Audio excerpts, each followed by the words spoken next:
کبھی کبھی کسی انسان کی کہانی اتنی پیچیدہ ہوتی ہے کہ اسے صرف ہیرو یا ویلن کہنا مشکل ہو جاتا ہے۔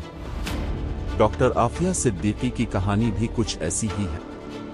پاکستان میں پیدا ہونے والی عافیہ نے اعلیٰ تعلیم کے لیے امریکہ کا رخ کیا۔ انہوں نے میساچوسیٹس انسٹی ٹیوٹ آف ٹیکنالوجی MIT سے تعلیم حاصل کی اور بعد ازاں نیورو سائنس کے شعبے میں PhD کی۔ ایک وقت تھا جب وہ ایک انتہائی تعلیم یافتہ پاکستانی خاتون کے طور پر اپنی زندگی آگے بڑھا رہی تھی، لیکن پھر دنیا بدل رہی تھی۔ 11 ستمبر 2001 کے حملوں کے بعد امریکہ نے دہشت گردی کے خلاف عالمی جنگ شروع کی۔ افغانستان، پاکستان اور مسلم دنیا اس نئے جغرافیائی اور سیاسی تنازع کا اہم مرکز بن گئے۔ اسی دور میں عافیہ صدیقی کا نام بھی سیکیورٹی تحقیقات اور دہشت گردی سے متعلق الزامات کے تناظر میں سامنے آنے لگا۔ امریکی حکام نے ان پر القاعدہ سے روابط اور دہشت گردی سے متعلق سرگرمیوں کے الزامات عائد کیے۔ تاہم عافیہ کے حامیوں اور ان کے خاندان نے ان الزامات کو مسترد کیا اور کہا کہ اس کہانی کا ایک دوسرا پہلو بھی ہے۔ پھر 2003 میں عافیہ صدیقی اپنے بچوں کے ساتھ پاکستان میں اچانک لاپتہ ہو گئی، اور یہیں سے ان کی زندگی کا وہ باب شروع ہوا جو آج تک کئی سوالات میں گھرا ہوا ہے۔ ان کے خاندان کا موقف تھا کہ عافیہ کو پاکستان سے اٹھایا گیا اور کئی سال تک ان کے بارے میں کوئی واضح معلومات فراہم نہیں کی گئی۔ دوسری طرف امریکی حکام کا موقف اس سے مختلف تھا۔ سال گزرتے گئے، عافیہ کا نام کبھی دہشت گردی کی تحقیقات کے حوالے سے سامنے آتا تو کبھی ان کے حامی ان کی رہائی کے لیے آواز بلند کرتے۔ پھر 2008 میں افغانستان سے ان کی گرفتاری کی خبر سامنے آئی، لیکن اصل تنازع اب شروع ہونا تھا۔ آخر عافیہ صدیقی 2003 سے 2008 تک کہاں تھی؟ ان کے ساتھ کیا ہوا؟ اور افغانستان میں ان کی گرفتاری کے وقت اصل میں کیا واقعہ پیش آیا؟ ان سوالات کے جوابات نے عافیہ صدیقی کو صرف ایک شخصیت نہیں رہنے دیا، بلکہ انہیں پاکستان اور امریکہ کے درمیان سب سے زیادہ متنازع مقدمات میں سے ایک کا مرکزی کردار بنا دیا۔ اور پھر وہ وقت آیا جب ایک امریکی عدالت میں عافیہ صدیقی کے خلاف ایسا فیصلہ سنایا گیا جس نے اس کیس کو دنیا بھر میں مزید نمایاں کر دیا۔ لیکن کیا عافیہ صدیقی واقعی دہشت گرد تھی؟ پھر ایک ایسی خاتون جو خود ایک بین الاقوامی تنازع کا شکار بن گئی؟ اس سوال کا جواب جاننے کے لیے ہمیں سب سے پہلے اس واقعے تک جانا ہوگا جس نے عافیہ صدیقی کی زندگی کا رخ ہمیشہ کے لیے بدل دیا، اور وہ تھا 2008 کا غزنی واقعہ۔ افغانستان کا شہر غزنی، اور اسی جگہ ڈاکٹر عافیہ صدیقی کی کہانی ایک ایسے موڑ میں داخل ہوئی جس نے آنے والے برسوں تک دنیا بھر میں بحث کو جنم دیا۔ امریکی حکام کے مطابق عافیہ صدیقی کو غزنی میں گرفتار کیا گیا۔ ان کے پاس سے مبینہ طور پر حساس نوعیت کی دستاویزات اور دیگر اشیاء برآمد ہونے کا دعویٰ کیا گیا، لیکن پھر وہ واقعہ پیش آیا جس نے پورے کیس کو مزید پیچیدہ بنا دیا۔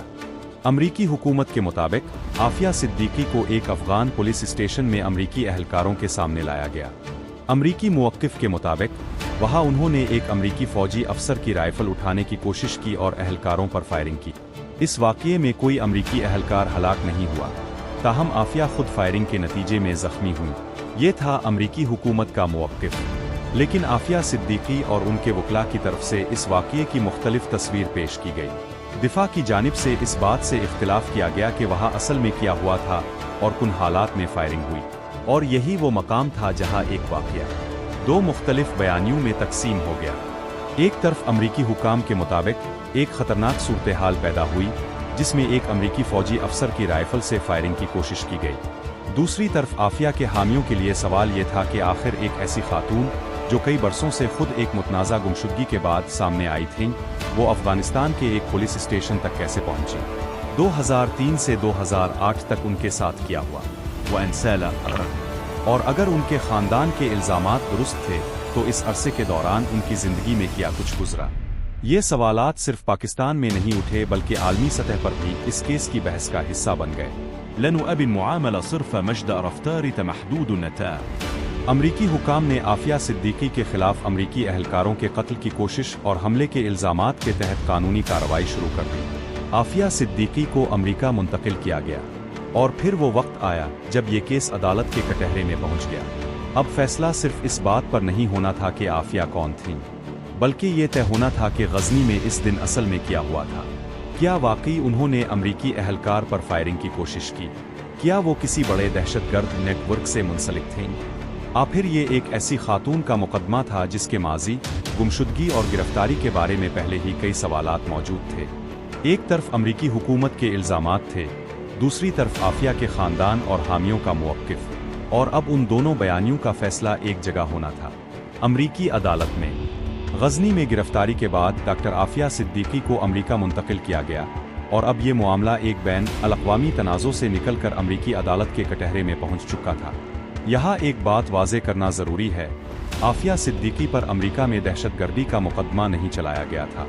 उनके खिलाफ बुनियादी मुकदमा अमरीकी अहलकारों पर फायरिंग की कोशिश और हमले से मुताल्लिक था। इस्तिगासा का मुवक्किफ था कि 2008 में गजनी के एक अफगान पुलिस कंपाउंड में आफिया ने एक अमरीकी फौजी की राइफल उठाई और अमरीकी अहलकारों पर फायरिंग की। अमरीकी हुकाम के मुताबिक इस वाक़ये में कोई अमरीकी अहलकार जख्मी नहीं हुआ, जबकि आफिया खुद फायरिंग के दौरान जख्मी हुई, लेकिन दिफा की जानिब से इस वाक़ये की मुख्तलिफ तशरीह पेश की गई। अदालत में मुकदमा आगे बढ़ा तो एक तरफ हुकूमत की जानिब से पेश किए जाने वाले शवाहिद थे, जबकि दूसरी तरफ दिफा इस वाक़ये के हालात और इसके पस मंजर पर सवाल उठा रहा था। सिर्फ इफ़विजदार मुक़द्दमनता। पाकिस्तान में इस केस को पहले ही आफिया सिद्दीकी की गुमशुदगी, अफगानिस्तान में उनकी मौजूदगी और उनके खानदान के दावों के तनाजुर में देखा जा रहा था। उनके हामियों का कहना था कि आफिया के साथ नाइंसाफ़ी हुई है और उनकी कहानी को सिर्फ अमरीकी हुकूमत के मुवक्किफ से नहीं देखा जा सकता। मगर अदालत में फैसला जज्बात अवामी राय की बुनियाद पर नहीं होना था, फैसला शवाहिद और कानून की बुनियाद पर होना था।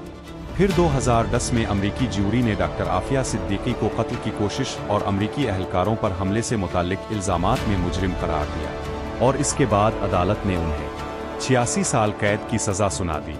खबर अस्तान तुरद अमल शदीदा। किसी के लिए ये फैसला इंसाफ था, किसी के लिए ये एक मजलूम पाकिस्तानी खातून के साथ नाइंसाफी थी, और यही वो मकाम था जहां एक कानूनी मुकदमा एक बड़े कौमी और सियासी सवाल में तब्दील हो गया। क्या वो खुद एक ऐसे निज़ाम का शिकार हुई जिसके बारे में आज भी सवालात मौजूद हैं? लेकिन एक चीज़ कानूनी रिकॉर्ड से वाज़े थी, अमरीकी अदालत ने उन्हें दहशतगर्दी के जुर्म में सज़ा नहीं दी थी, उन्हें अमरीकी अहलकारों पर हमले और कत्ल की कोशिश से मुताल्लिक जराइम में सज़ा सुनाई गई थी। अब सवाल ये था कि 86 साला सज़ा के बाद आफिया सिद्दीकी की ज़िंदगी कहाँ पहुँची, और पाकिस्तान में उन्हें हीरो समझने वाले लोग आखिर ऐसा क्यों समझते हैं? डॉक्टर आफिया सिद्दीकी की कहानी यहाँ ख़त्म नहीं होती, बल्कि शायद असल सवाल यहीं से शुरू होता है। एक तरफ अमरीकी अदालत का फैसला मौजूद है जिसके तहत उन्हें अमरीकी अहलकारों पर हमले और कत्ल की कोशिश से मुताल्लिक जराइम में 86 साल कैद की सज़ा सुनाई गई। दूसरी तरफ पाकिस्तान में एक बहुत बड़ा तबका आज भी आफिया सिद्दीकी को मजलूम और नाइंसाफ़ी का शिकार पाकिस्तानी खातून समझता है। उनके हामियों के नज़दीक आफिया की कहानी सिर्फ एक अदालती मुकदमा नहीं बल्कि एक ऐसे दूर की अलामत है जिसमें दहशतगर्दी के खिलाफ जंग के दौरान कई पाकिस्तानी खानदान मुतासिर हुए। उनकी गुमशुदगी के साल, अफगानिस्तान में उनकी गिरफ्तारी, गजनी का वाक़या और फिर अमरीकी अदालत का फैसला, ये सब आज भी बहस का हिस्सा है। लेकिन यहाँ एक बुनियादी फ़र्क समझना ज़रूरी है। किसी शख्स के हामियों का इसे हीरो समझना एक बयानिया है, जबकि अदालत का फैसला एक कानूनी हकीकत। इसी तरह किसी शख्स पर दहशतगर्दी के इल्ज़ामात लगना और अदालत से दहशतगर्दी के जुर्म में सज़ा पाना भी एक ही बात नहीं। आफिया सिद्दीकी के मामले में अमरीकी अदालत ने उन्हें दहशतगर्दी के जुर्म में सज़ा नहीं दी बल्कि अमरीकी अहलकारों पर हमले और कत्ल की कोशिश से मुताल्लिक जराइम में मुजरिम करार दिया। तो फिर सवाल बाकी रहता है, आफी सदीक़ी रूत दशत रद। शायद इस सवाल का जवाब इतना आसान नहीं। अगर आप उन्हें हीरो कहते हैं तो आपको उनके हामियों के मुवक्किफ और उनकी गुमशुदगी से मुताल्लिक सवालात को समझना होगा, और अगर आप उन्हें दहशतगर्द कहते हैं तो आपको ये भी याद रखना होगा कि अमरीकी अदालत का फैसला कुन जराइम पर था और कुन जराइम पर नहीं था। असल कहानी शायद उन दो इंतहाई अल्फाज के दरमियान कहीं मौजूद है, रुवलन मज़लूमुन मुजरिम। ये फैसला जज्बात से नहीं, हक़ाइक़, शवाहिद और कानूनी रिकॉर्ड को देखकर होना चाहिए।